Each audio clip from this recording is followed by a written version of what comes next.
Buenas tardes a todos.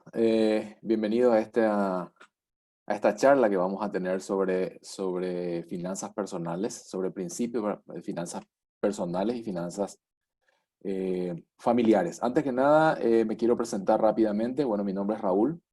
Soy ingeniero químico de profesión. Tengo dos másters, uno en tecnología y otro en gestión de empresas. Soy diplomado en consejería. Hago familia, varones y finanzas. Y bueno, tengo también un estudio en teología. Bien, lo que vamos a ver hoy tiene que ver con los principios bíblicos de las finanzas personales y familiares. ¿Por qué principios bíblicos? Porque, como ustedes saben, nosotros en la Fundación damos fundamentos, como su nombre dice, la idea es dar fundamentos, principios, y el punto de vista de las finanzas, aunque ustedes no lo crean, no les culpo porque yo tampoco lo creía, pero el lugar en el cual se encuentran todos los principios financieros es en la Biblia, ¿verdad? Entonces, vamos a sacarnos un poco nuestro pensamiento religioso, ¿verdad? Olvídense que la Biblia es un libro de religión, no lo es. Es un libro de gestión de los recursos financieros y ahora vamos a entender por qué.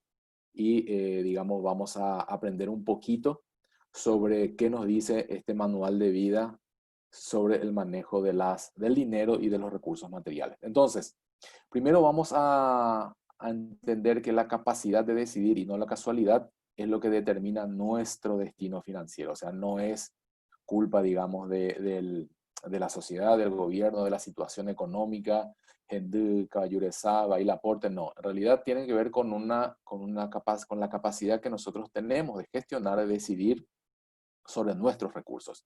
Y esos principios es lo que, si me permiten ahora, vamos a ver algo distinto a lo que se pueden ver en los libros, se puede ver en internet. De esto se habla poco porque, bueno, digamos, la gente no está muy acostumbrada a ver el tema financiero desde esta óptica. Si me permiten, quiero compartir con ustedes. Bien, sin entrar en mucho detalle porque el tiempo es corto, esto que vamos a ver hoy que tienen que ver con los principios, son aproximadamente 4 horas de taller, pero los vamos a tratar de dar en 40 minutos.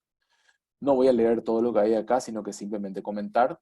Así queda un momento para atar cabos hacia el final de la hora. Entonces, los fundamentos o las leyes o sea, los principios son fundamentos o leyes sobre las cuales se rigen, ya sea una teoría, una ciencia, una ideología, como por ejemplo el principio o la ley de la gravedad, ¿sí? Que lo había promulgado Isaac Newton, donde son cosas que pasan, creamos o no en ellas. O sea, en estos principios o fundamentos ocurren siempre. Yo puedo negarme a creer a la gravedad, pero me tiro a un edificio y me caigo.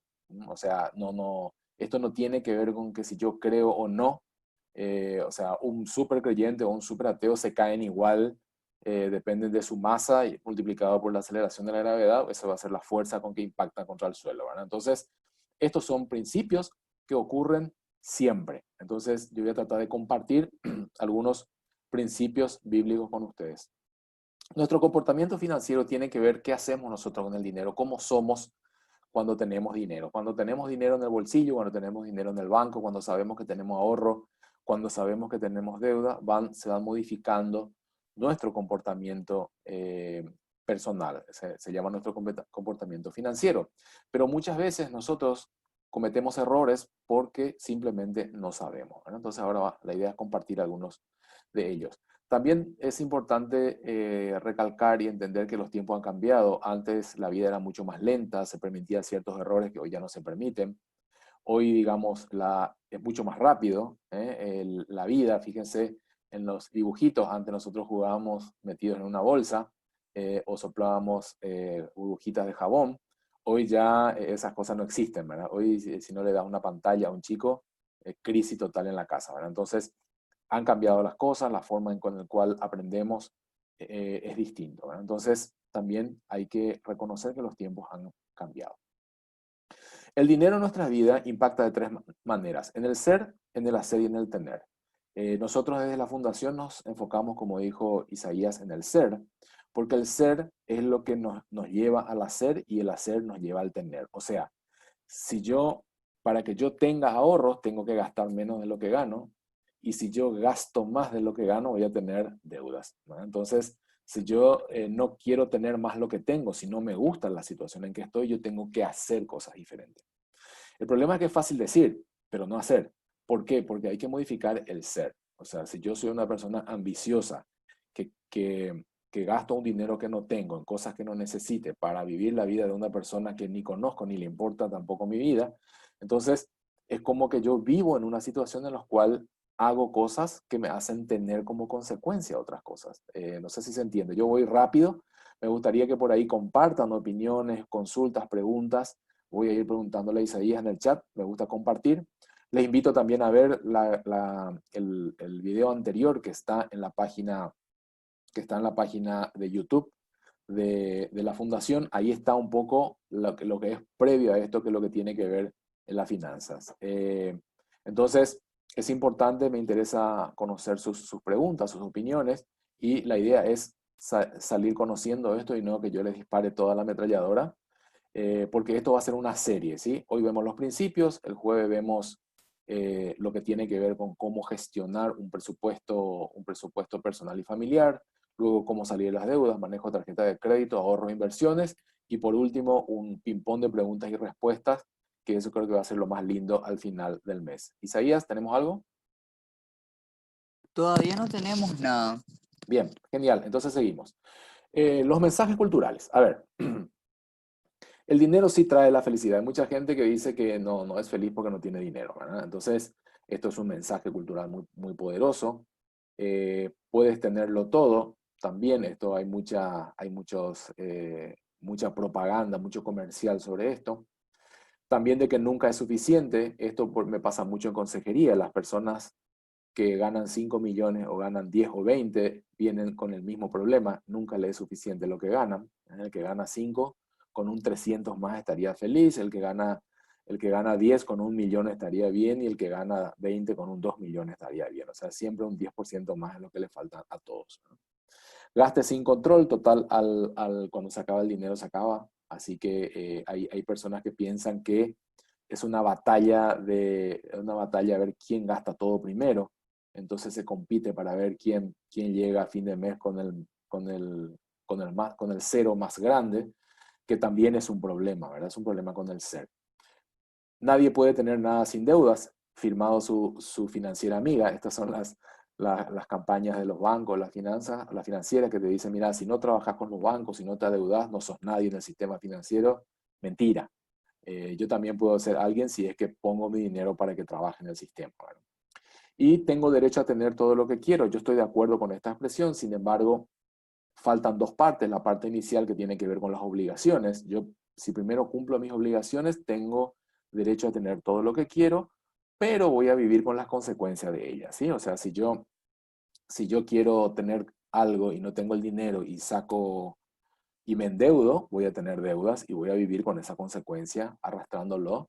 Eh, Puedo perder las cosas, puedo perder mi casa, mi auto, puedo perder los terrenos, puedo perder amigos, familiares, justamente por un tema del manejo de las finanzas, ¿verdad? Bien, ahora entrando en tema, el manual financiero digamos, por defecto es la Biblia. ¿Por qué? Porque en este libro, que yo le llamo el manual de vida, habla más sobre el manejo del dinero y los recursos que cualquier otra cosa, ¿verdad? 2350 veces habla sobre dinero y recursos, 500 de oración, menos de 500 de fe, solamente 4 veces de religión, y la gente piensa que la Biblia es un libro de religión. Créanme que no, ¿verdad?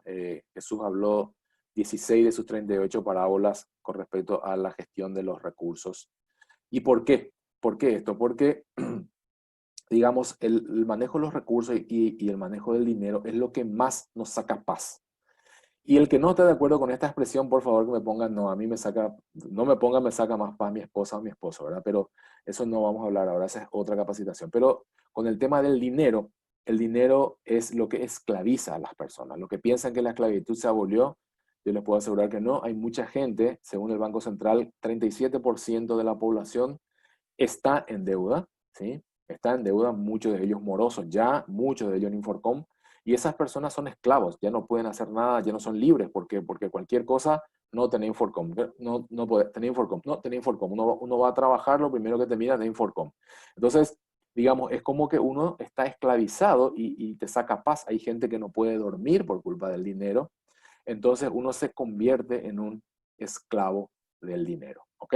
Entonces, yo no sé qué, si tienen algún caso, normalmente algún primo, algún vecino o algún pariente está en este tipo de situaciones y ustedes por ahí lo conocen. Pero ese es el motivo por el cual en este manual está, digamos, está enfocado en este recurso. Bien, seguimos. El significado del dinero. ¿Qué significa el dinero para la sociedad actual? Significa amor, poder, seguridad o libertad. Mucha gente que dice, yo no soy lindo, soy pobre. Sí, uno ve por ahí parejas que uno dice, pero ¿qué le vio? ¿No? Eh, entonces, también es poder, o sea, yo tengo dinero y nadie me puede tocar, ¿sí? O yo puedo hacer lo que quiero porque tengo dinero, puedo salir de vacaciones con quien quiero, donde quiero, cuando quiero y al lugar donde quiero ir. No me preocupa, no me preocupa la pandemia porque yo igual no necesito trabajar porque estoy lleno de plata. O sea, se piensa que es algo que nos puede mantener seguros. La gente piensa que el dinero es seguridad, ¿sí? Pero, sin embargo, el dinero está previsto como un medio, no como un fin. Hay personas que toda su vida se quiere jubilar. ¿Para qué? Y para ganar mi jubilación. ¿Eh? La gente, mis padres y un poco más, querían trabajar solamente para jubilarse y poder quedarse en su casa y recibir dinero, ¿verdad? Entonces, eso es cuando uno ve el dinero como un fin. Sin embargo, el dinero es un medio para proveer alimento, para proveer vestido, diversiones, servicios, etcétera. Es un medio de bendición. Bendición es una palabra mal conocida y mal utilizada, que significa es hacer el bien a otros, es dar, es proveer, es ayudar a partir del dinero y también un medio para cumplir un propósito. O sea, nosotros tenemos que entender que tenemos un propósito en este mundo y ese propósito lo logramos también a través del dinero como medio, ¿sí? Así que eso es un poco la diferencia del concepto de que tenemos como significado de dinero en la sociedad, en el mundo, en lo que uno conoce y lo que realmente, para lo que realmente el dinero fue pensado o fue creado. Entonces, nosotros tenemos siempre una lucha que va entre lo que yo quiero, lo que yo creo que merezco, pero realmente puedo. Entonces, muchas veces nosotros no estamos preparados para postergar el disfrute. ¿Qué significa eso? Yo quiero algo ya. Entonces quiero algo ya y como no tengo, o merezco algo y no tengo, entonces ¿qué hago? Saco un crédito, presto plata y empiezo a entrar en el deporte nacional que es el ciclismo, ciclismo financiero, donde empezamos a hacer bicicleta, empezamos a sacar de una tarjeta para la otra para la otra, pagamos la financiera, después sacamos un crédito para pagar la financiera, refinanciamos, aparece un vivo y te dice, te compro toda tu deuda y te refinancio ever forever. Y terminamos, cuando hacemos bien el cálculo, terminamos pagando el triple o 4 veces lo que teníamos que haber pagado, ¿verdad? Entonces, es como que entramos nosotros sin querer queriendo en un sistema de bicicleta financiera que es muy, muy difícil de salir. Hay maneras, pero implica mucho sacrificio porque claramente tenemos que devolver ese disfrute que no pudimos esperar en algunos sacrificios, ¿verdad? Esto creo que lo vamos a ver en la tercera charla, que tiene que ver con cómo salir definitivamente de las deudas y cortar esas cadenas de esclavitud. Bien, hasta aquí, Isaías, ¿tenemos algo? Sí, tenemos una pregunta que dice, ¿qué libro recomienda para autoayuda financiera? Mm. Bueno, me tiraste un centro al área, ¿eh? Me tiraste un centro al área porque voy a saltear, digamos,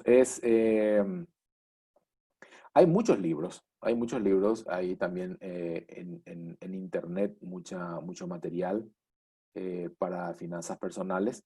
Sin embargo, aquí todos esos te enfocan hacia el hacer, ¿sí? Tips para que uno haga las cosas, ¿sí? O sea, hace esto, hace esto, hace esto. Sin embargo, lo importante es modificar acá. Nosotros tenemos que transformar la cabeza, la mente, para poder ahí hacer otras cosas, porque es muy difícil, acuérdense, ser, hacer, tener. Todo lo que hay como material en los libros se enfoca en el hacer, ¿ok? Cómo hacerse rico, cómo ahorrar, cómo hacer las cosas, ¿verdad? Sin embargo, yo les recomiendo que primero traten de reconocer la situación en que uno está, tomar la decisión, acuérdense el primer slide que vimos, tomar la decisión de cambiar y ahí recién empezar a leer estos libros o estos materiales, porque si yo sigo siendo la misma persona, teniendo los mismos intereses, ningún libro me va a ayudar, ¿verdad? Es lo mismo que cuando uno quiere hacer dieta, ¿verdad? Es exactamente lo mismo. Uno se propone hacer dieta, va a empezar siempre un lunes, no sé por qué, pero siempre arranca un lunes, y siempre lo dejamos por el camino porque no podemos ser constantes, porque realmente esto implica un cambio de estilo de vida y no es algo simplemente emocional, porque dije yo, me probé una ropa, no me entró, empiezo una dieta el lunes, ¿verdad?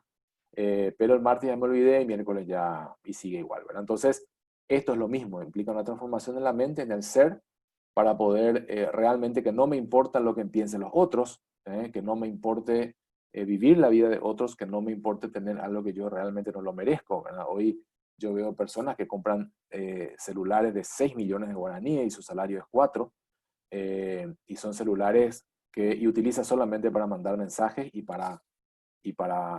habla por teléfono, ¿verdad? O sea, es como que tienen algo muy caro por la marca y no realmente porque lo necesitan, ¿verdad? Entonces, es mucho, digamos, pura pinta, como se dice normalmente. Uno quiere tener una vida que realmente se lo venden, ¿verdad? Inconscientemente se nos vende. Entonces, primero te tiene que no importar eso para poder empezar realmente un cambio en tu situación financiera, ¿verdad? Espero haber respondido a tu pregunta, pero como material hay muchísimos materiales eh, para estas. Están todo en internet, así que es búsqueda, pero de vuelta hay algo previo que tenemos que hacer. Entonces, otra pregunta, Isaías. Hasta ahí estamos súper bien. ¿Seguimos? Genial. Bien, vamos entonces con los principios. Son 7 principios financieros, yo voy rápido, ¿sí? Estos principios que están acá, yo los saqué de un libro que se llama la Biblia, y todos estos principios tienen los interesados, yo se los paso, le piden esa guía y se los paso, ¿no? Principio de la renuncia, ¿qué significa esto? Nada es mío, todo yo lo que tengo lo recibí, y soy mayordomo, no dueño, y tengo que rendir cuentas de esto. Bien, ¿qué significa esto? Así como nacemos, nos vamos, ¿sí? Ninguno vio ninguna carroza fúnebre con un camión de mudanza detrás, nadie, solamente los faraones creían eso. Nosotros lo que hacemos aquí es administramos, tenemos que actuar como si fuéramos dueños, pero somos simplemente mayordomos. Administramos algo y tenemos que dejar a la generación pasada, ¿sí? Tenemos que dejar a nuestras generaciones. Ahora, ¿qué es lo que nosotros dejamos? Primero, ¿qué es lo que nosotros recibimos? Recibimos de nuestros padres una herencia y un legado. La herencia de lo material, legado de lo espiritual y todo lo que tiene que ver con los principios y los valores. Ahora, ese dinero que yo recibí como herencia, ¿qué hice? ¿Lo multipliqué y se los di a mis hijos? ¿O lo dilapidé y mis padres me dieron cosas y yo a mis hijos les dejo deudas? ¿O lo multipliqué y lo repartí a mis hijos y ese dinero que yo recibí, con lo que hice, con eso fue de bendición para mis hijos? ¿O cuando yo me muero, mis hijos se pelean por mi plata? Yo he visto familias que se destruyen frente al cajón. He visto familias, hermanos no se hablaban más después por peleas por una herencia. Entonces, digamos, es como que esto en vez de ser algo para bien, se convierte en algo para mal. Entonces, a eso me refiero con que tenemos que ser mayordomos y buenos administradores de lo que son las cosas, incluyendo el dinero. Y muy importante es rendir cuentas, ¿sí? Hay, por ejemplo, familias cuyos cónyuges no saben bien cuánto ganan el uno y el otro. ¿eh? Hay muchos que no saben cuánto gana su esposa o la esposa no sabe cuánto gana el marido, no sabe qué deudas tiene uno del otro. Y dice, no, él paga el colegio y el súper, yo pago la ropa y los servicios, ¿verdad? Y después no se sabe más, no sabe quién tiene deudas en alguna financiera, porque a partir de hace unos años, antes, si uno era casado, le pedía la firma del cónyuge. Hoy ya no es así, hoy ya es un desastre. Cualquiera puede sacar crédito, digamos, de cualquier lugar. Entonces, es importante que rindamos cuentas a alguien sobre nuestras acciones, principalmente el tema financiero, ¿verdad? Esto es muy importante. Segundo principio, el principio de la felicidad. Nosotros tenemos que aprender a ser felices con lo que tenemos. No podemos esperar a una situación económica para ser feliz, porque más dinero puede ser más cosas, puede ser más diversión, pero nunca mayor felicidad. De hecho, yo les puedo asegurar que hay mucha gente con muchísima plata que no es feliz, no tiene paz, comparado con otra persona que vive en el campo, tiene lo justo y muy poquito, pero es muy feliz y no está dispuesto a cambiar su situación por nada más. Yo en consejería he tenido personas que estaban dispuestos a transferirme todas sus posesiones si yo lograba que su hijo le vuelva a hablar. Y yo no puedo hacer eso porque el problema es que él vivió toda su vida proveyendo para su hijo, pero su hijo quería un papá. Y él le dio plata, pero no un papá, y hoy no sabe cómo ir para atrás con eso. Entonces realmente esta persona no es feliz. No es feliz. Tiene mucho dinero, le dio a su hijo auto, estudio y todas las cosas, pero le falta el papá. Bien, entonces tenemos que ser cuidadosos con eso. Tercer principio, el principio de la paciencia, ¿verdad? Muchas veces somos apurados, queremos tener todo ya, ya, ya, entonces sacamos crédito para la casa, para el auto, queremos tener todo de una vez, ¿sí? Y después terminar de pagar de por vida. Y, y tenemos que conocer que la economía es un ciclo, no es ni una rueda, ni es una línea recta, es un ciclo. Estamos bien hoy, mal después, bien hoy. Entonces, la economía en sí digamos, tiene ondas, y nosotros tenemos que entender y tenemos que saber, por ejemplo, hoy en qué parte del ciclo está, si estamos arriba o si estamos abajo. ¿Ustedes qué creen? ¿En qué parte estamos nosotros de la economía y cómo nosotros nos preparamos para esta parte de la economía? Entonces, en el principio de la paciencia tiene que ver con la perseverancia, ¿sí? Esta es, por ejemplo, un ejemplo del coronel Sanders. A los 74 años recién él pudo lograr su idea, que su idea cuaje, y se convirtió en uno de los tipos más ricos del mundo, porque es el creador de Kentucky Fried Chicken a los 74 años. Y él probó desde siempre, estuvo detrás. ¿Y qué hizo él? Empanada de pollo, milanesa de pollo frito. Eso fue su secreto, con unas salsas. Y él probó más de mil pruebas. Los hizo hasta tener lo que consiguió, y hoy, bueno, él ya falleció, ¿verdad? Pero logró al final, después de tantas pruebas. ¿Por qué? Porque el éxito no depende de no caer, sino las veces que nos levantamos. Los fracasos, los errores es una manera única de aprender. No nos olvidamos más. Lo que uno estudia en el colegio, en la facultad, se puede olvidar, pero de un error jamás nos olvidamos, y es muy importante aprender de ellos. El cuarto tiene que ver con el ahorro. El ahorro es la base de la fortuna. O sea, yo no puedo pensar ser rico si no ahorro. Es imposible. Imposible. Entonces, la riqueza es una acumulación de recursos, y no depende del salario. No depende. Créanme, ¿verdad? Créanme, si no están de acuerdo con esa expresión, podemos debatir, pero no depende del salario. Porque lo que ganamos nosotros, en realidad, es nuestro talento puesto en el mercado. ¿Se entiende, verdad? O sea, nuestro talento metido en el mercado. Eh, yo, por ejemplo, digamos, soy ingeniero químico y tengo una especialidad única, ¿sí? Bueno, somos muy pocos en el mundo en realidad. Entonces, metido en el mercado, digamos, tiene un determinado valor. Es oferta y demanda. Si yo tengo una profesión que hay muchos metidos en un mercado que tiene poca demanda, claramente el ingreso sería más bajo, ¿verdad? O sea, todo es oferta y demanda dentro de un mercado. Entonces, sea lo que sea que nosotros ganamos, eso no depende mucho de nosotros, depende del mercado, de la oferta y la demanda. Lo que sí depende de nosotros es lo que gastamos. Nadie me puede obligar a gastar lo que yo no quiero, ¿sí? O sea, yo no puedo decir que le tengo que comprar unos championes a mi hijo que tiene una marca especial porque todos luego sus compañeritos tienen, y no puede ser que mi hijo ya otra vez no tenga, entonces tengo que estar sacando un crédito porque él tiene que comprarse ese champión, esa mochila que tiene las 3 rayas o que tiene la cosita así, tiene una determinada marca, todos sus compañeros tienen y él no va a tener. Pero ¿quién te dijo eso? ¿Sí? ¿Cómo puede ser, papá, todos mis compañeros tienen el celular que tiene una manzanita mordida, ¿cómo yo no puedo tener?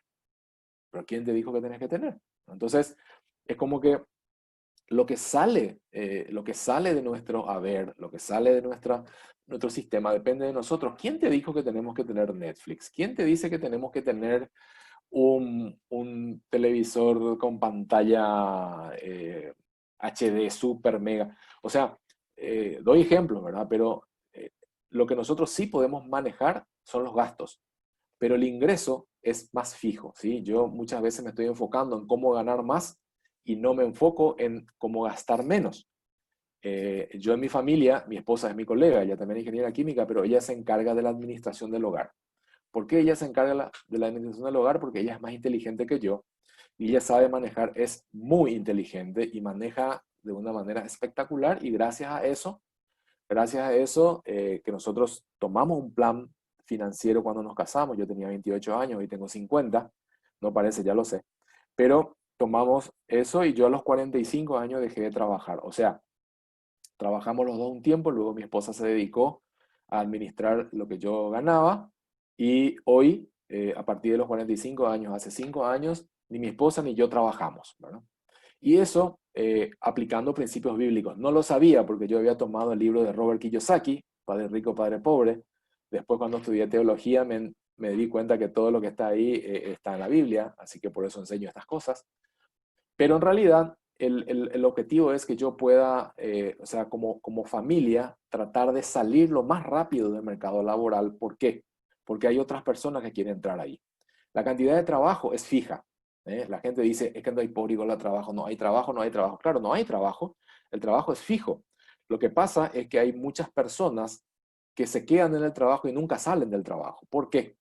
Porque gastan todo lo que ganan, nunca invierten, entonces nunca pueden vivir de sus inversiones, necesitan trabajar para vivir, ¿sí? Necesitan trabajar para vivir y terminan viviendo para trabajar. Entonces tienen 60, 70 años, siguen trabajando y hay chicos que salieron de la universidad con 23, 25 años y no encuentran trabajo. Claro, porque hay gente de mucha experiencia que está ganando poca plata, ¿sí?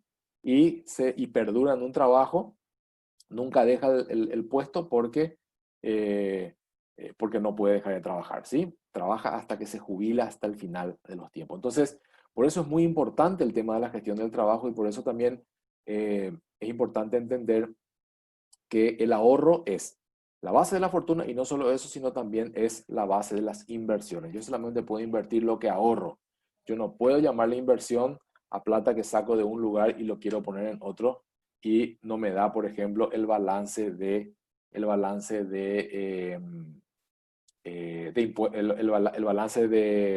digamos, de intereses, ¿sí? El interés que yo gano versus el interés que yo pierdo. Bien, el quinto es el principio de la integridad. Esto sí es muy importante. Si yo no mantengo mi integridad, voy a cosechar en algún momento, ¿sí? Lo que siembras cosechas, pero si siembras viento, vas a cosechar tempestades, o sea, cosechas de lo mismo, pero mucho más. Si vos plantás una semilla de maíz, tenés un montón de maíz, sigue siendo maíz, pero mucho más. Así que fíjense que nosotros, por ejemplo, en las oficinas, yo siempre veía, hay gente que llevaba un manojo de 5 o 6 hojas para el trabajo práctico de los hijos. ¿Qué le hace a la oficina? La empresa tiene mucha plata. ¿Qué le hace 5 hojas, un borrador, un bolígrafo? Bueno, imagínense esa persona como en un ministerio como el de Obras Públicas que maneja un dineral. ¿Qué es un tractor? ¿Qué son 100 kilómetros de ruta? ¿Qué es un puente? ¿Qué es un peaje? ¿Verdad? Entonces, digamos, ese mismo concepto del manejo de la integridad personal y familiar se maneja después en el trabajo. Nosotros le culpamos mucho a nuestros políticos que son corruptos, pero ellos no vinieron de la constelación de Andrómeda puesto acá por unos aliens, ¿verdad? Ellos salieron de nuestra sociedad, son como nosotros, ¿sí? Y digamos, la integridad es un tema cultural que se maneja a nivel sociedad, ¿verdad?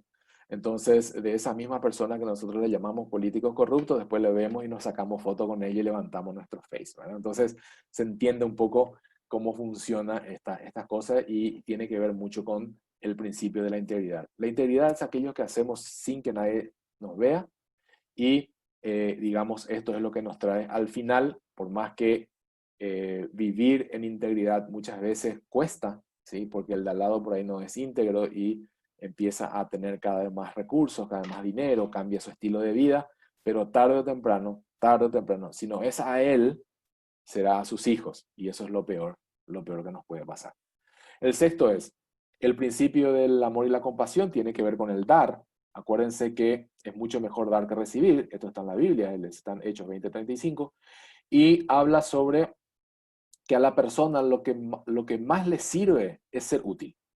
Cuando yo doy, no solamente mis recursos materiales, sino también mi talento, cuando yo sirvo a alguien, cuando yo me desprendo del egoísmo o cuando yo soy desinteresado, es lo que realmente me trae paz, ¿sí? O si no, pregúntenle a la abuela o a la madre qué es lo que más feliz le pone, me dice cuando vienen todo a comer el domingo. ¿Y por qué es eso? Porque ella se pasa trabajando el sábado, el domingo, hace sopa, chipaguazú, prepara tallarín, ñoqui, todo, para que todos los chicos vayan y le digan, mamá, abuela, qué rica tu comida. Y ella está fulminada el domingo a la noche, pero feliz. ¿Por qué? Porque ella se dio a ella misma. Y lo peor que le podés hacer es llevar delivery y lavarle vos los cubiertos porque ahí se siente una inútil, ¿verdad? Entonces, esto tiene mucho que ver con que nosotros fuimos creados para dar y no para recibir. Sin embargo, nuestra cultura que es mete, PME, hipotá, más. Entonces yo me pongo del lado de la ecuación en la cual soy pobre, ¿sí? Soy el que estoy más abajo, entonces todo me tienen que dar para mí y yo me siento feliz momentáneamente mientras recibo, pero en realidad nunca tengo paz porque tengo una sensación de deuda, ¿sí? Esto es inconsciente, esto está estudiado, entonces, todas aquellas personas que reciben y nunca dan, se convierten en agua estancada y el agua estancada se pudre, ¿sí? Entonces acá es muy importante eso, también es importante agradecer por las cosas que uno recibe, porque al agradecer, en realidad lo que está haciendo es devolviendo la bendición en lo que la persona que nos dio nos bendijo, ¿verdad? Entonces ahí se cierra el circuito y esto es muy importante y está demostrado psicológicamente. Esto se estudia, ¿sí? Perdonar, agradecer o dar son los mejores remedios a cualquier situación de ansiedad, de estrés que podamos tener, ¿verdad? Y el último tiene que ver con el principio de dominio propio. Esto no es con el control de la persona, esto porque eso se llama templanza. El dominio propio es cuando yo no uso toda mi fuerza. ¿Qué significa eso? Cuando yo no gasto todo lo que tengo. ¿Por qué? Porque cuando yo tengo una reserva, cuando yo me guardo, quiere decir que soy manso. O sea, manso no es el débil, manso es el que no usa todo lo que puede dar. Por ejemplo, hoy, después de la pandemia, hay muchas personas que están vendiendo sus casas, están vendiendo sus terrenos a casi la mitad de precio. ¿Y quiénes son los que compran? ¿Quiénes son los que compran esas propiedades a muy bajo precio? Los que tienen reserva, los mansos. Por eso dice, creo que está en un Salmo 24:1, algo así, dice, los mansos heredarán la tierra, dice. Los mansos son aquellas personas que no viven al límite de sus fuerzas. Estamos hablando de sus fuerzas financieras, ¿verdad? Entonces, si yo tengo ahorros, si yo tengo la manera digamos, de disponer de dinero, mañana viene una persona y te dice, mira, Raúl, vendo mi terreno a mitad de precio, porque me está por sacar el banco, si el banco me saca, yo voy a quedarme como moroso y durante 10 años no voy a tener ningún crédito en blanco, así que me vas a ayudar si me compras esto a la mitad de precio. Entonces yo le estoy ayudando en realidad, pero para eso tengo que tener la mitad de precio, ¿verdad? Entonces, y acá hay que tener mucho cuidado porque, digamos, los bancos, la financiera y la usura se aprovechan de estas cosas y revenden, pasan con los autos, pasan con las motos, pasa con muchas cosas que a uno le sacan, ¿sí? Le meten Inforcon y él ya revendió 2 y 3 veces ese artículo, ¿verdad? Y así estamos muchas personas en esta sociedad. Ahora, ¿cómo lograr todo esto? No es fácil, implica disciplina, orden, la disciplina y el orden compensan los recursos. Si no, miren Japón, que compra hasta el agua para tomar, pero son más ricos que nosotros, que tomamos agua de cualquier lugar.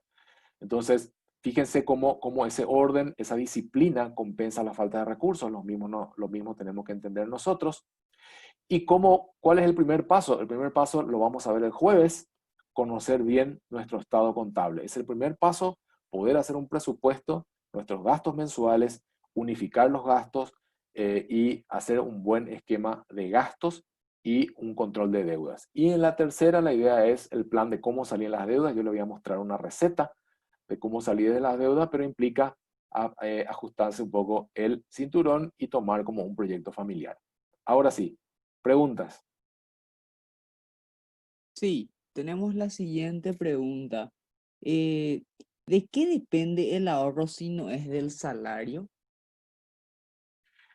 Sí, lo que pasa es que en realidad más que salario hay que hablar de los ingresos, ¿verdad? Uno puede ser, el salario es una forma de ingreso. Yo después puedo tener, por ejemplo, un pequeño negocio, puedo tener un servicio extra, ¿sí? Entonces, todo eso es el ingreso, ¿verdad? Yo le llamo salario porque es un término que, digamos, se utiliza mucho, pero el salario es, digamos, es parte del ingreso. Yo puedo tener otros tipos de ingresos. Lo que pasa es que el salario es un ingreso prácticamente rutinario. Yo todos los meses, el mismo día, va ingresando el mismo. ¿eh? Se le llama salario porque antes el trabajo se pagaba con sal. Era la unidad de los gramos de sal.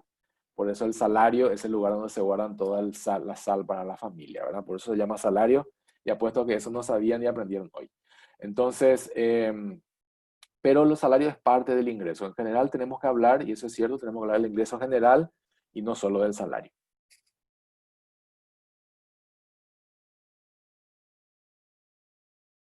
Isaías, Nos dicen acá, ¿en qué hay que invertir para poder vivir sin trabajar? a ver, hay que hacer un Hay que- proyecto, ¿sí? Muy buena pregunta, pero hay que hacer un proyecto. Hay que hacer un proyecto familiar, no es fácil, implica tiempo y es lo mejor que le puede enseñar a sus hijos, es eso, ¿sí? Tienen que armar un proyecto familiar en el cual hay que utilizar muy bien el tiempo y hay que trabajar mucho, ¿sí? Primero hay que capacitarse mucho, porque si uno no se capacita, en el mercado tiene poca ganancia. O sea, un profesional que no está capacitado en un mercado competitivo tiene pocas oportunidades, o sea, va a trabajar, pero va a recibir poco a cambio, ¿verdad? Entonces, es una capacitación, mucha capacitación, trabajo duro, pero por sobre todas las cosas, una buena administración. Y cuando uno administra bien, tiene que empezar a ponerse metas fijas de cantidad mensual, semanal, anual de ahorros, y después uno tiene que empezar a invertir.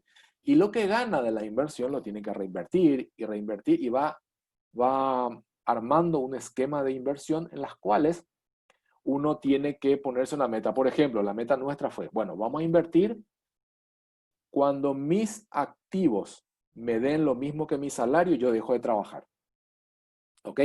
Pero fíjense lo que pasa ese día anterior. Ese día anterior es que yo estoy ganando doble. Gano mi salario más lo que me da mi inversión. ¿Qué quiere decir? Que yo tengo que estar gastando menos de la mitad porque yo voy a dejar de trabajar.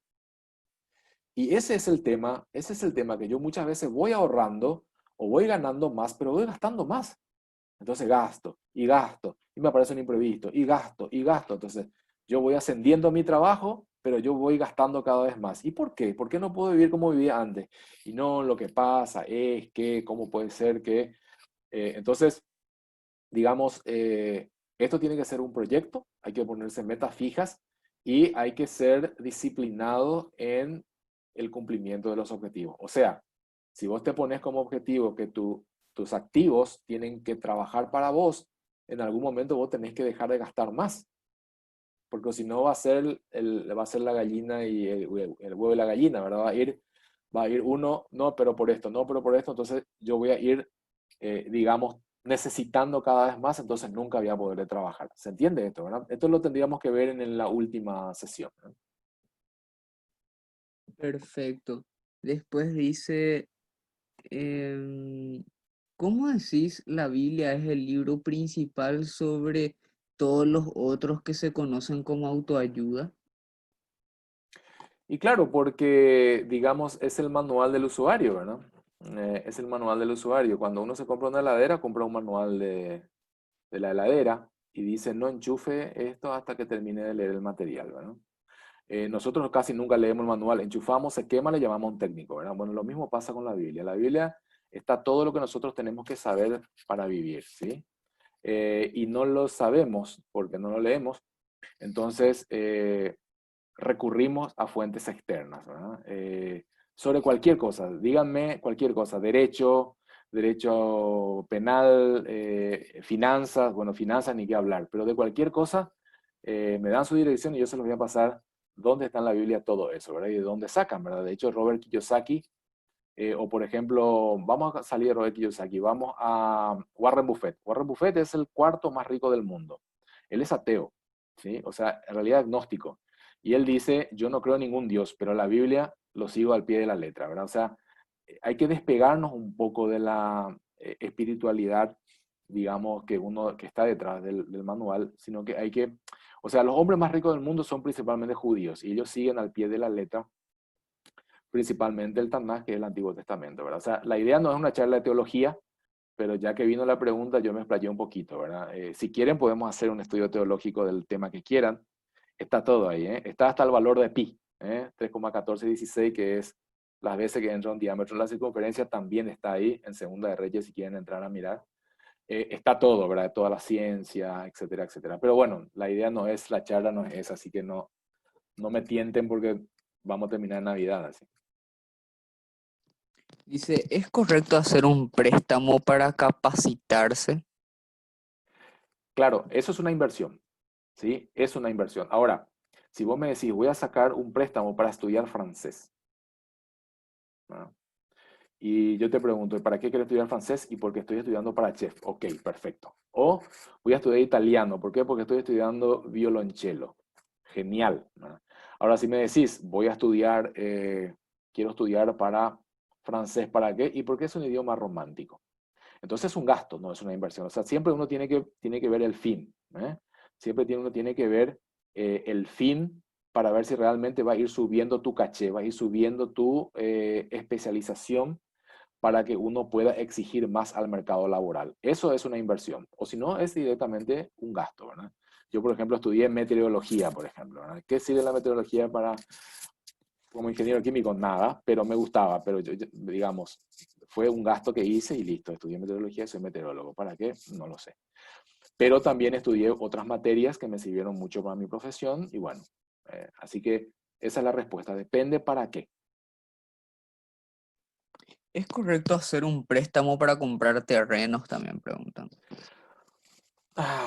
Mira, si vos supieras, a ver, si vos supieras que tu terreno va a valer más cuando lo vendas, sí. ¿Eh? Si vos tenés información de que si vos vas a comprar en Chacoí terrenos a 25.000 guaraníes el metro cuadrado y después sale el proyecto Chacoí que está haciendo ahora el puente y sale $25.000 por metro cuadrado, ahí sí. Pero esa información no lo tenemos nosotros, ¿verdad? Esos terrenos fueron comprados por otro grupo de personas, ¿verdad? Es muy difícil saber eso, pero a lo que voy es que el terreno no es un activo, no genera dinero. El terreno, un terreno se convierte en una inversión cuando lo vendes. Si lo vendes a un precio superior, y vos tenés que pensar, si compraste un terreno, ponerle a 100 millones de guaraníes. Si yo lo meto a la bolsa de valores, me da al 12% anual, en guaraníes, ¿sí? Entonces yo estoy teniendo 12 millones de guaraníes al año, ¿sí? Y si yo mi terreno lo voy a vender en 5 años, ¿sí?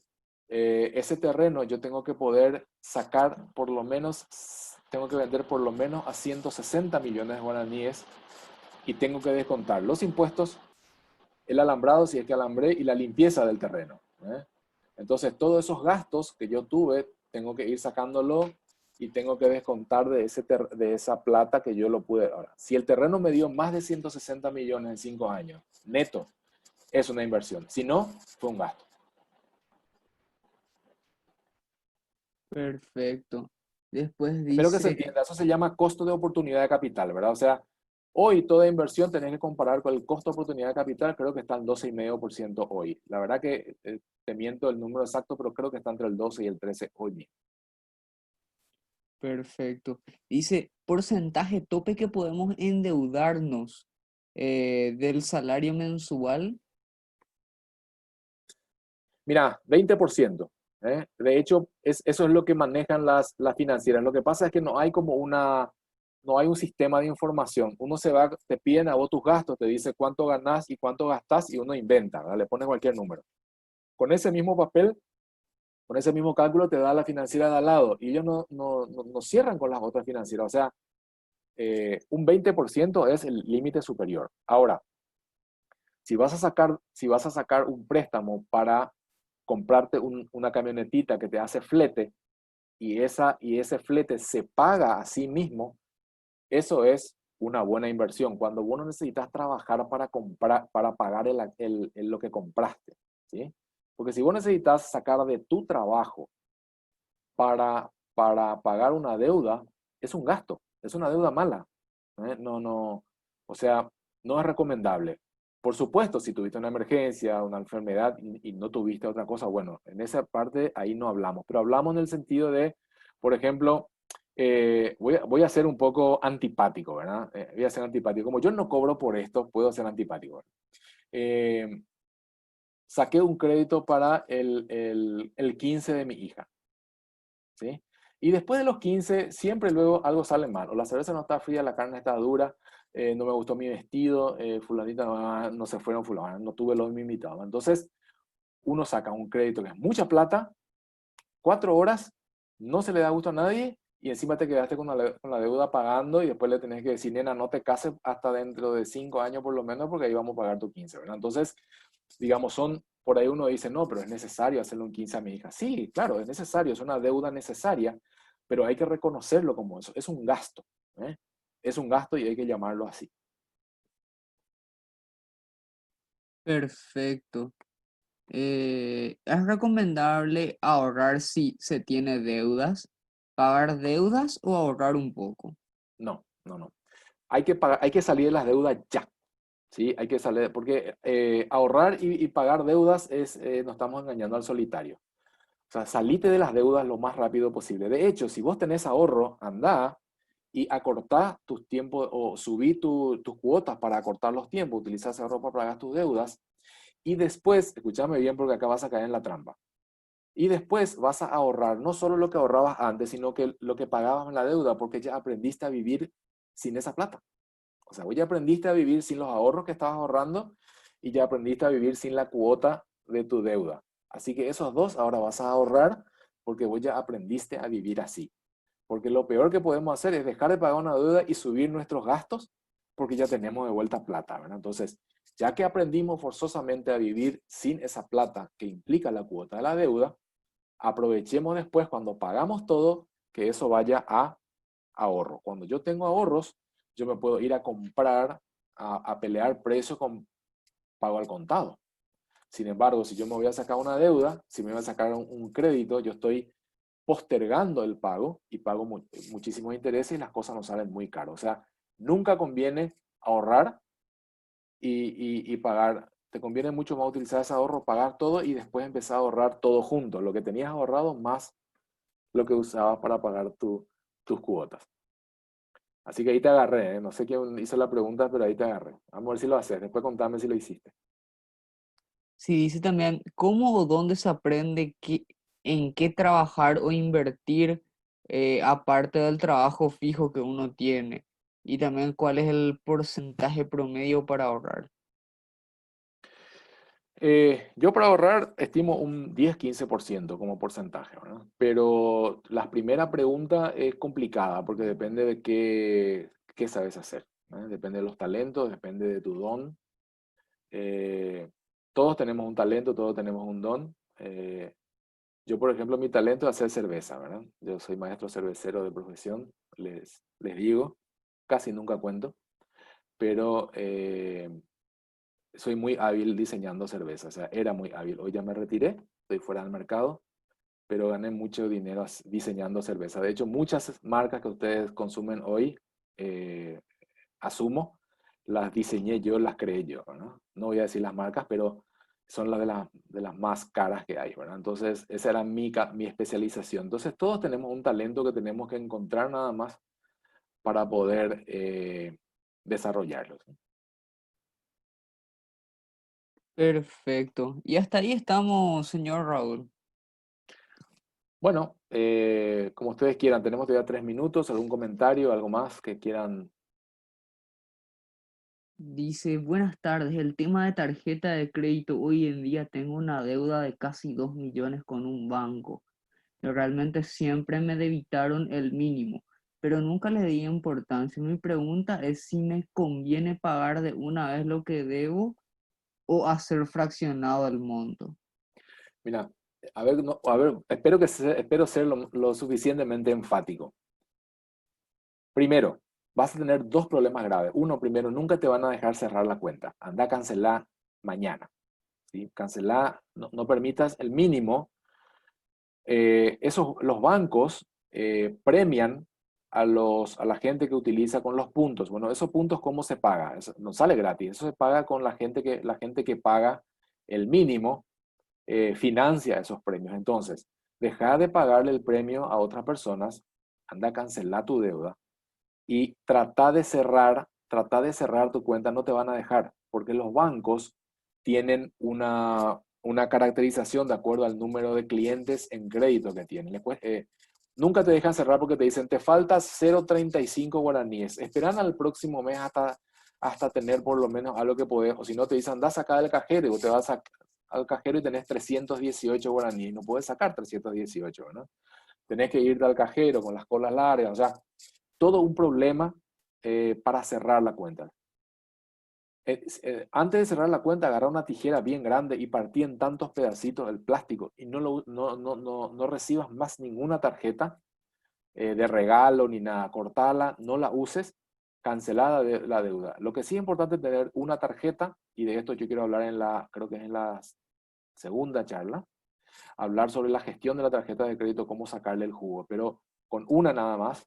Si tienen dos, ellos tomen una decisión, pero las otras corten. Pueden cortar el plástico mientras siguen pagando, ¿eh? Nadie les va a decir nada. Después dice, ¿cómo descubrir nuestro talento? Mm. Hay una técnica, y lo dan a unos chicos en la fundación. Pídanle a la de capacitación. Hay un curso que se llama Descubriendo mi propósito. Así se llama el curso. Está dentro de los servicios de buen gobierno y es un ejercicio que se hace, un ejercicio guiado, eh, que le dan las chicas. Así que pídanle que es un lindo ejercicio para que uno sepa. Todo el mundo más o menos ya sabe cuál es su propósito, pero yo les invito a hacer es muy lindo, un lindo ejercicio, pero hay técnicas para descubrir el propósito y principalmente los talentos, ¿verdad? Las habilidades, pero yo creo que uno lo sabe, ¿eh? Es cuestión de... Y si no, pregúntenle a sus compañeros de trabajo. Los compañeros de trabajo pueden detectar las habilidades y los talentos de las personas, y por eso muchas veces algunos dicen, yo no sé por qué lo que no me quiere, ¿verdad? Y eso es porque ya descubrió tu talento y no le gusta. Así que pregúntele a sus compañeros de trabajo, les van a decir. Perfecto. Creo también que con respecto a eso, ingeniero Raúl, sería bueno también que puedan tomar el consultorio, porque ahí de repente podemos tratar esos temas que son un poco más profundos de manera personal, ¿verdad? Así es, si pueden formar un grupo entre 10 12 personas y tratar temas concretos, o si no, solos también pueden tomar consultorio. Esto es todo gratuito, está full disponible para ustedes y pueden tratar estos temas, se les puede ayudar con eso, sin problema. Después dice, ¿es bueno invertir en inmuebles para alquilar? Como última pregunta para finalizar. Sí, sí, sí. A ver, de vuelta, el rendimiento de una inversión inmobiliaria hoy está entre el 4 y el 6%. ¿Ok? Entre el 4 y el 6%. Entonces, y el punto de equilibrio es un alquiler de 2 millones de guaraníes, 1.800 a 2 millones. ¿Qué significa eso?